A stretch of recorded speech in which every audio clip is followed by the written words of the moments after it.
Bom dia! Jogos de terror são ridículos. E eu adoro isso. Mas vamos do começo. Videogames são arte. Isso é fato. E como sabemos, o princípio de toda e qualquer forma de arte é te causar uma sensação. Isso vai desde um sentimento complexo, eufórico, emocionante, que quer com força tentar fazer você chorar ou até te deixar com fome.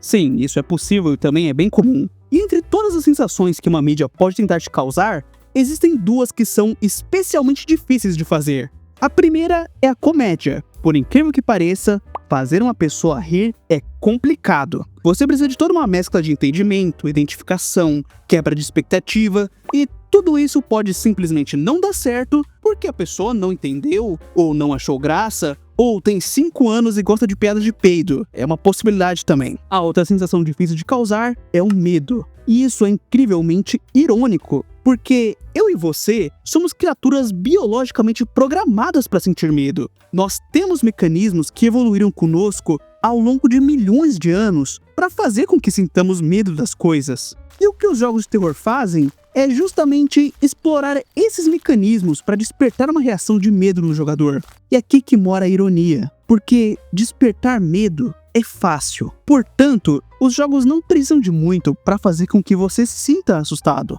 E como eles não precisam de muito, em vários casos, não leva muito tempo para o seu cérebro de primata juntar 1 mais 1 e decidir que agora aqueles pixels se movendo na sua tela, de uma hora para outra, não são mais assustadores. E isso faz com que os jogos de terror se tornem coisas ridículas. Mas sabe o que mais é ridículo? É que sempre que eu tento tirar uma foto da minha cachorrinha orelhuda, ela sempre sai borrada. Mas tudo bem, sabe por quê? Porque este vídeo é um oferecimento de HeyTown Photopia. A HeyTown é um conjunto de ferramentas de edição de imagem com IA, que conta com várias funcionalidades bem úteis.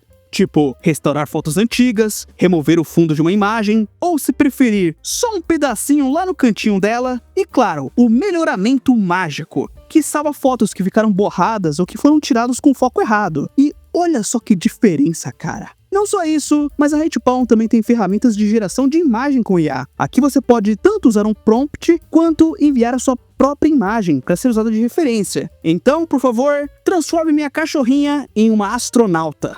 Meu Deus, haja capacete pra tanta orelha. E bom, usando meu código na descrição na hora da compra, você garante 30% de desconto na assinatura de um plano na HeyTown Photopia. Assim, você pode tanto adiantar o seu trabalho, como também transformar seus pets em astronautas. Muito obrigado a HeyTown por patrocinar esse vídeo. E agora, voltando ao assunto, deixa eu te dar um exemplo. Five Nights at Freddy's. Se você não conhece esse jogo, por favor, comenta aqui embaixo em qual parte da internet você esteve nos últimos 12 anos, eu acho. Enfim, nesse jogo somos um guarda noturno em uma pizzaria temática. E durante o nosso turno, os robôs animatrônicos da pizzaria vão tentar chegar na sua sala para te transformar em uma porção de picadinho. E durante o jogo, você não pode sair da sala e, por algum motivo que não sei, o prédio inteiro funciona com baterias, inclusive as portas desse lugar. E você tem que gerenciar isso enquanto usa as câmeras de segurança para não deixar eles te pegarem. Legal! Quando você começa o jogo, ele é realmente assustador. Pegar o tablet faz com que você perca a visão da sala. Olhar para uma câmera faz com que você não veja as outras. E principalmente, ficar olhando as câmeras faz com que você consuma bateria. E não olhar para as câmeras faz uma raposa maratonista de descer a porrada. Isso faz você ficar preocupado e tenso o tempo inteiro. Porque a qualquer momento algo pode acontecer. Então, o jogo limitou seus sentidos e te deu preocupações, tipo a faculdade. E quando o seu nível de atenção tá lá nas alturas, o jogo vem com seu maior triunfo, o Jump Scare. Um robô pula na sua cara com um volume alto pra caramba, e isso quebra totalmente a sua concentração e, como o próprio nome já diz, te dá um susto. Você me assustou.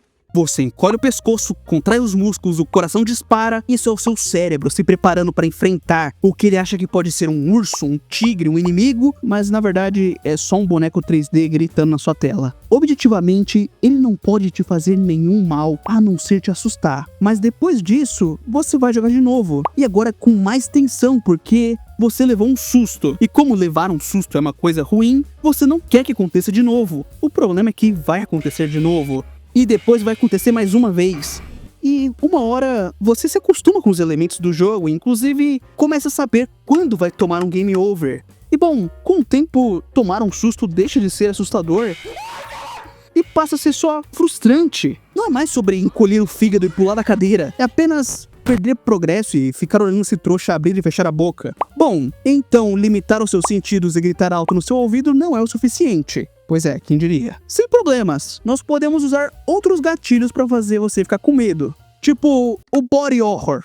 Naturalmente, nós temos medo de machucados, doenças ou qualquer coisa que seja muito estranha para nós. Então vamos fazer o seguinte, pega uns bichão feio, mas feio mesmo, os bichos todo lascado, e bota eles pra irem pra cima do jogador na intenção de arrancar um pedaço dele. E depois você faz o jogador depender da habilidade e dos seus reflexos pra sobreviver a esse inimigo. Bem, assim como foi em Five Nights at Freddy's, de início vai funcionar. Quando o inimigo vier pra cima de você, você vai entrar em pânico, vai errar os tiros, vai fazer o tutorial do spray, a sua falta de habilidade vai ser a lenha na fogueira pra te dar mais medo ainda. Mas, ironicamente, também vai ser isso que vai sufocar o fogo daqui a pouco. Foi o que jogos como Resident Evil e Silent Hill fizeram. O problema é que o clima de terror desses jogos diminui conforme você vai aprendendo a jogar e, consequentemente, vai ficando mais forte. Tipo, legal jogo, você tem uma criatura cadaverística dentuça com asma pra colocar no meu caminho, mas meio que eu tenho uma doce. E mesmo que não seja a melhor arma, eu vou dar pipoco nessa coisa até ela parar de se mexer.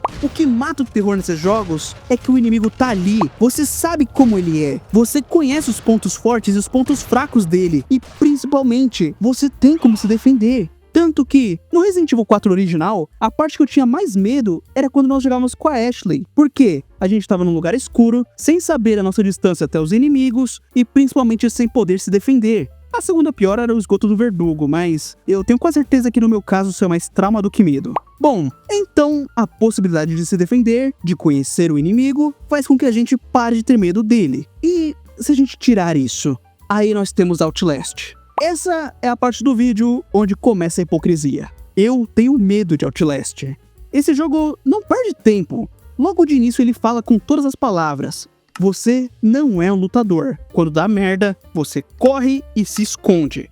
Igual no FNAF, os seus sentidos são limitados. Ou tá tudo escuro, ou tá tudo verde. E pra deixar tudo verde, você precisa de baterias, que são escassas pra caramba. E igual no Resident Evil, o jogo te exige habilidade e reflexo pra sobreviver. Só que dessa vez, você não tem uma arma, o que te deixa com uma sensação de estar vulnerável. E isso é especialmente ruim contra os bichos dentuços do mal. Mas Pompom, se até mesmo você disse que tem medo desse jogo, então por que você acha ele ridículo? Simples, amigo, porque ele é ridículo. O maior mal de Outlast é que esse jogo é scriptado ao máximo. Tipo, aqui não tem nada, mas aí você passa no cantinho e de repente o inimigo do mal te pega igual uma boneca e te taca do segundo andar. Ah, não sei o que, fazem dias que esse hospital tá um caos. Mas quando você passa por esse cantinho, um funcionário que tá atravessado por uma barra de ferro há não sei quantas semanas, ele vai acordar, falar 5 dúzias de besteira e depois ir de Vasco. Tipo, só agora? Depois de não sei quantas semanas, só quando eu passo você... Né? Sem dizer que esse jogo apela muito, mas muito mesmo pro body horror. E sim, como todos os outros elementos que te causam gatilhos de medo, de início o body horror do Outlast vai te deixar com medo, mas só até você se acostumar.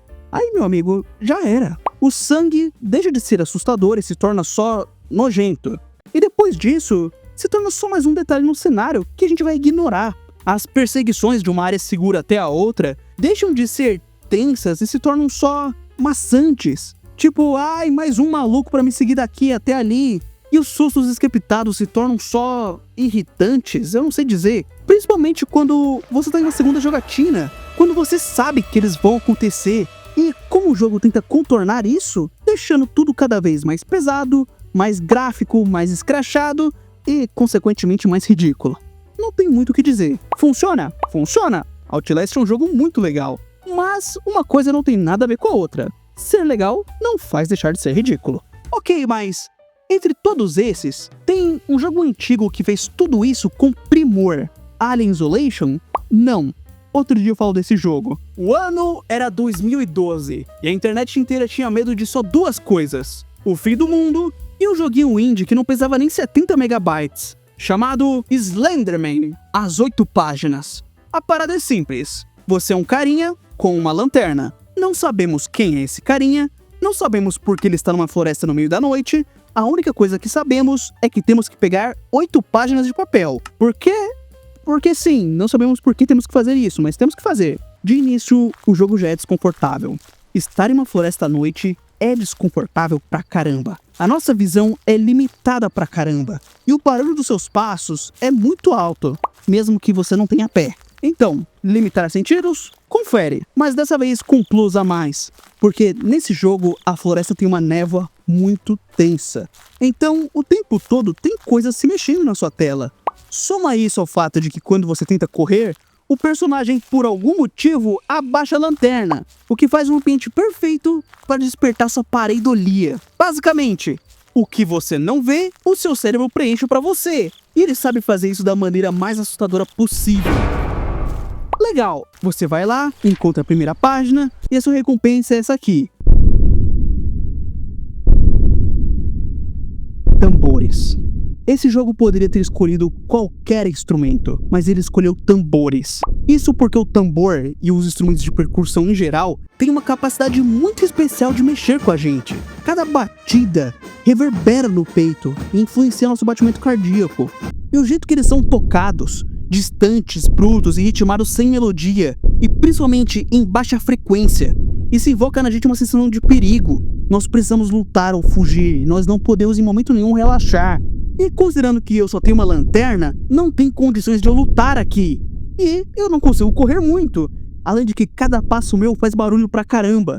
Nessa floresta, você tá vulnerável e alucinando sozinho enquanto alguma coisa te caça. E eu acho que esse é o principal ponto onde os criadores de Slenderman foram geniais.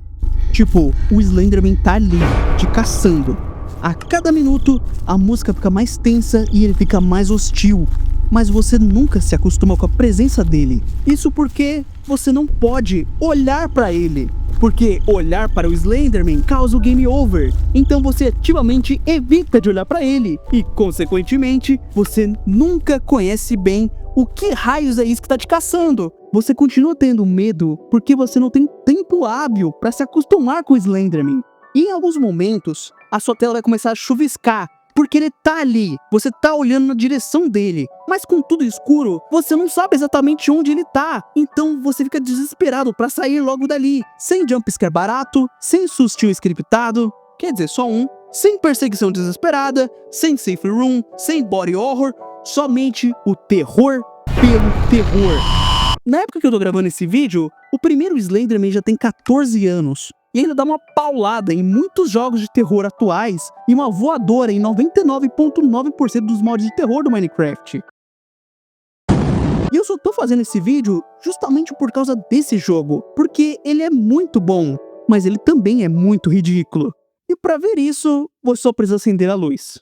Agora sim, com o mod de iluminação, a gente finalmente percebe como todo o realismo desse jogo simplesmente sumiu. Agora sim ele parece um jogo de 2012. E mais uma coisa, esse é o Slenderman. Muito feio! Pois é, os óculos da Grace do novo Resident Evil devem ter mais polígonos que esse bicho, mas mesmo assim, ele dá mais medo do que vários Resident Evil juntos. O ponto que eu quero chegar com esse vídeo é: aceite o ridículo. O que esse jogo fez muito bem, o que FNAF e vários mods de Minecraft fizeram muito bem, e vários outros muitos jogos também fizeram muito bem, é que eles fizeram muito com pouco. Souberam ali usar os gatilhos certos para te deixar com medo da situação. Tipo, saindo um pouco do mundo dos jogos. Recentemente, saiu a nova temporada de Vita Carnes, um ARG independente feito por uma equipe pequena. E em um dos episódios, eles mostram pra gente um Mimic, uma criatura que estaria acima do ser humano na cadeia alimentar. E quando ele finalmente aparece...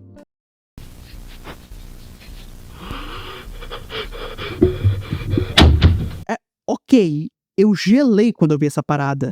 Mas quando eu assisti de novo, eu ri muito. O Mimic parece que é um tecido feito com uma estampa, tipo uma estampa de camisa. Mas ficou muito bom. Isso que eu quero dizer com aceite o ridículo. Todas essas mídias deram certo porque elas sabiam quais botões apertar para dirigir essa máquina super complexa que é o seu cérebro de primata. E isso com o objetivo totalmente contraditório de te fazer se divertir usando uma ferramenta neurológica que foi feita para te deixar vivo e potencialmente muito estressado. mas que por algum motivo estranho funciona. Nesse vídeo, eu te falei de vários gatilhos que te dão medo, mas ainda não sei te dizer por que a gente gosta de sentir medo assim. Enfim, muito obrigado por me acompanhar até aqui. Muito obrigado aos super, hiper, mega, power membros do canal por todo o carinho que vocês me dão. Em especial aos membros nível anjo, que dão o maior apoio possível para que a gente continue existindo. Eu sou muito grato a vocês e eu lhes vejo em breve. Muito obrigado. Valeu! Falou!